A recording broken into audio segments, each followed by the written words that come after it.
This is the greatest thing ever made. Hey guys, it's Angry Electricity, and I like this game.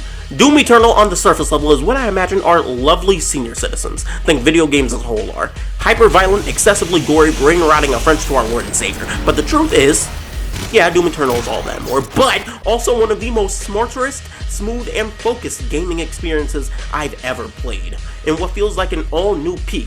Well, at this point a 3-year-old peak, in the quality-extensive, frames-per-second genre. Eternal is a sequel to the 2016 Doom release, with that being a reboot to the original 90s series.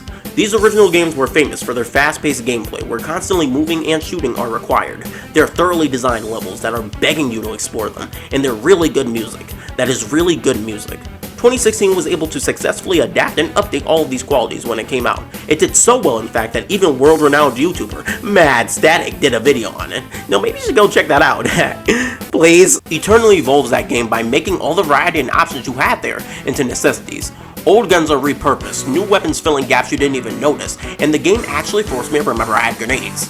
The previous game added in the greatness of the glory kill system, rewarding you health for finishing off demons, but the enemies in this game are so savage and swarming that staying alive while killing foes in the right way becomes a part of this adrenaline-fueled emotion during battles, this constant back and forth where you're dying, killing, and collecting all in the same moments and movements. It's really insane. You'll be hit with a shit ton of different demons in a big ass arena to run around and figure out the best way to make your life easier.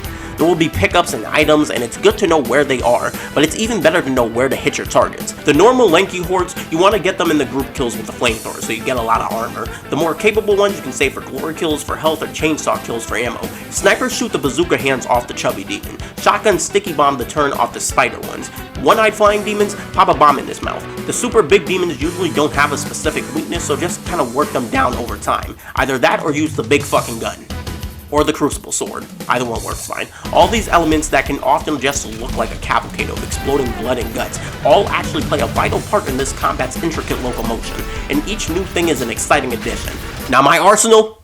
These are my babies, okay? It is my family, and I know there isn't supposed to be any favoritism, but when my minigun turns into a turret, and when I use the grappling hook on my super shotgun.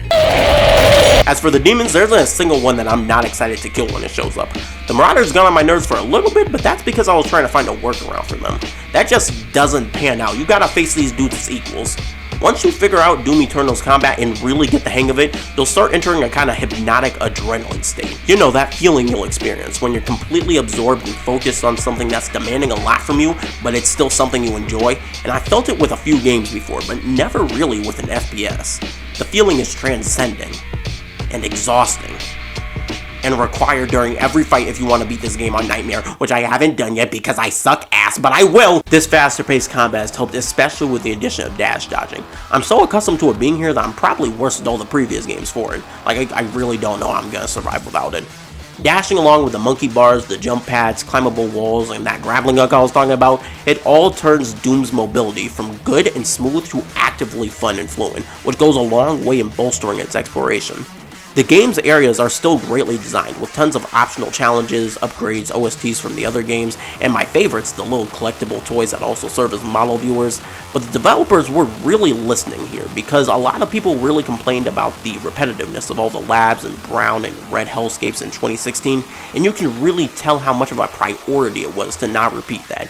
This game is unexpectedly beautiful with lots of color and variety, but when the game does go back to that typical template, it still looks a lot more distinct than it was before. Like, you can tell the difference between the ancient Mars city, the demon-infested and grown over Earth, and the torture chambers of hell. They're all red and brown, but they all look very different from each other. And the music!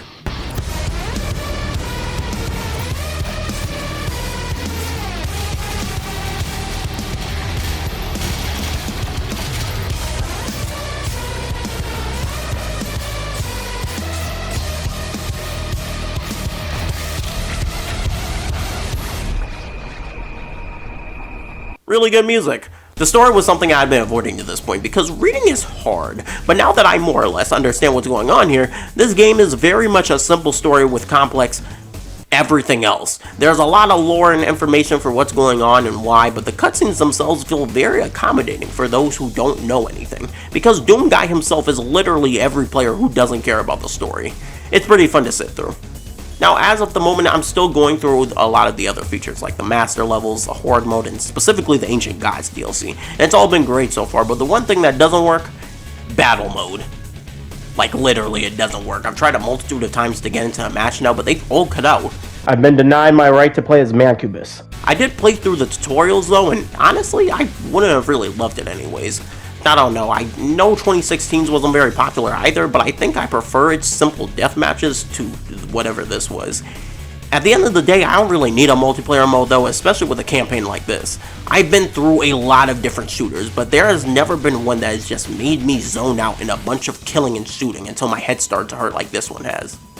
That's me saying it's actually the best, just go play it!